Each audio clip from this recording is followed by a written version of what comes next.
again to another Agakala reaction. Today we have date night. Yay! What's up? I'm with Eric, obviously. Hello. My beloved husband. And what are we watching? We're watching The Reason American Road Signs Use So Much Text by Andres. Well, you have some experience with that. Road signs? Yeah. Well, I can't really see them. That's what you're there for. I just drive. She sees the signs.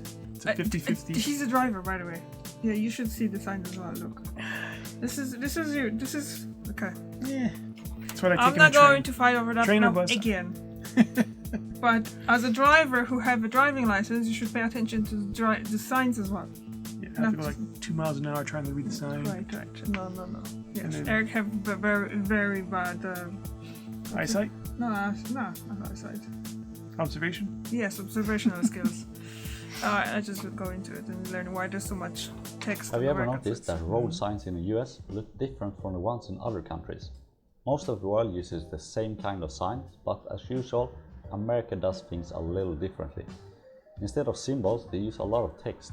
And in this video, I'll tell you why that is.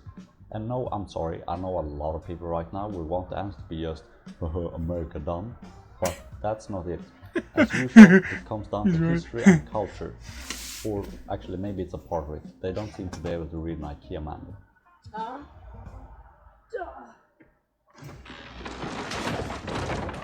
Americans really like things written out, but for an actual answer, we need to go back a long time. Before cars were common, a time when there weren't many road signs at all. At the time, people just knew where they were going, and roads weren't as organized as they are now. The rules were mostly just try not to kill anyone. But when more and more people started driving in the early 1900s, it became clear that signs were needed to keep roads safe.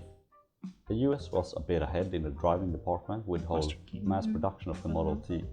So in 1927, they made an attempt to standardize things, which led to the first national manual on road signs. But there was a problem. Different organizations had their own ideas, leading to multiple competing standards. It wasn't until 1935 that a unified system emerged with the first MUTSUDE, or Manual on Uniform Traffic Control Devices, which set the rules for how American road signs should look. While the US was figuring out its own system, the rest of the world was working on an international standard. After World War II, global travel became more common, and countries realized that it would be a lot safer if everyone used the same signs, especially in places like Europe, where you can drive through 12 countries in a single day. The United Nations got involved and in 1968 created the Vienna Convention on Road Signs and Signals, which standardized road signs across dozens of countries, which is why they are mostly the same from Spain to Saudi Arabia. But the US, they refuse to sign. The US generally doesn't follow what other countries do unless there's a really good reason. Also, each state has some control over its own roads, so making big changes would be complicated. And third, the people in the US were already used to their signs, and the people really didn't like the thought of Europe influencing their decisions. Another big reason is money. Changing every road sign in the country would cost a huge amount. It would also take years to finish, and the maps, GPS systems and driving tests would all need to be updated too. Since American signs work well enough, most people don't see a reason to change them. Some people even think they are superior. While researching this, I found an amazing answer on the world's worst website, Quora. The Egyptians used to use symbols called hieroglyphs in their writing, and that was a primitive way of writing. As humans advanced, they learned to make alphabets, and using those alphabets, they would make words to communicate with the others. This was advancement indeed. Since it was no more playing guess, what if someone couldn't draw this English just fuck? The Americans today are a little advanced and will not want to be pushed back into the primitive drawing of images to convey their intent. Studies have shown that the human brain does not read the whole line over and over again if it knows what's coming next. So writing and drawing have no difference in comprehension whatsoever at high speed. Okay, I'm gonna say something in regards of that, because technically, well, now English is the official language of America, yeah? But before there was no. And there's a massive amount of people that were like citizens and they wouldn't really speak English, but they were speaking Spanish. Spanish is a massive part of American life. So a lot of those people would probably just know the writing just from the driving, because we know how to drive, because you can't really live in America without driving, isn't it? So Yeah. yeah, I know you can, but it's, you said it yourself, if you don't drive, you have no car, and you go in the bus, that's mean you're poor. Yeah, but you still live. Yeah, exactly.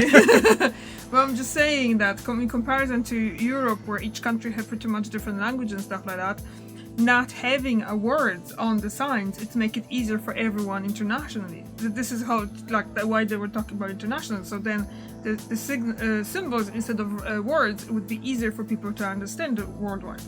But America is just like, no, maybe first we just English and all that, so we're just gonna do words and different. So like, let's say if someone who doesn't speak English goes there, because there are people like that there, going to America just for tourism and renting a car and stuff like that. It's obviously harder way of traveling, but there's still people like that, like my mother. But she had me and Eric too, you know, so for help. So, but basically, you know where I'm going with that? Yes. Yeah. So I think this is just the American way of, yeah, screw you, isn't it? Like with metric as well. They signed something about metric in '70s, and then they never really did it. You don't even know, you were born then. I was born later. Do a little test. Boom. What was that? See No that? idea. That's how I Maybe drive. you need to worry about What does it. it say? Maybe not. Boom. Or read. Clearly, What no does it say, read? motorcycles allowed. Okay, maybe not that clear, but you get the idea. Every kid knows that a picture is worth 1,000 words. Also, a word isn't worth anything if you don't know the language. Yeah. But this guy might not be as dumb as you think. In the 1970s, there was an attempt to introduce more symbol-based signs, but it completely backfired. Drivers had no idea what the new signs meant, and the government had to add text underneath them just to clarify.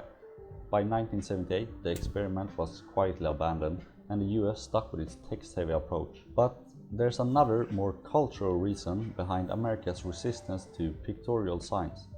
Americans seem to just really love written instructions. Think about it. Other countries rely on pictograms, whether it's for emergency exits, appliances, or even IKEA furniture. The idea of looking at a simple image and just figuring it out is very un-American. A warning sign with a picture of a deer, well, that could mean anything. Better have a sign just to clarify. Today, almost all countries use one of these two systems. A lot of American, both South and North, use US-style signs, even if they have signed the Vienna Convention. And some use a mix of the two. The American rectangle warning signs are common in a lot of countries, but it's rarely any text in them. And I can see why. A rectangle is double the space to have a large picture in. I can't really say that one system is obviously better than the other, but I think it's interesting that there is a difference. I know everyone wants the answer to be just America dumb, but you know. That's not it. Salut! Yeah. When you moved here, how did you find the signs on the roads here? I didn't bother looking at them until I started to drive. And you Well- still don't look at them. Not really. And I started asking you, hey, what did I read? Yeah, how did you go through your test here? Like Eric did all, you did all his driving license here and stuff. I'm guessing. I'm guessing. Yeah. I'm surprised you actually did. And he thinks that I'm gonna be a terrible driver. Possibly. You're the best driver ever. That's what I'm saying. Like you say that you probably won't let me drive if I don't know. Hey, When I'm gonna finish my. I'd rather you driving drive. This way I can relax. license. Mhm. Actually, You be my what do you call me? navigator. Navigator. You have anything else to add? No? Do you miss American signs sometimes on the roads here? When you do drive, we don't have a car, so we don't drive that often. You don't drive that often. Yes, Well, I don't I drive miss often. American signs so much. Do you? Yeah. I usually miss so much about America, aren't you? Yeah, jeez. Nothing I miss about America. United States. Taco Bell. And thrift stores. Christmas. Well, probably now that you can see from internet posts and stuff, they get kind of expensive too. Yeah. So, They get on the higher end section, you know, $5 for a pair of pants. it's expensive for Nope. they have to do one. Yeah, Nah, that's all. that's it. Okay. Thank you very much for watching. I'll see you tomorrow and you see Eric next week. Bye.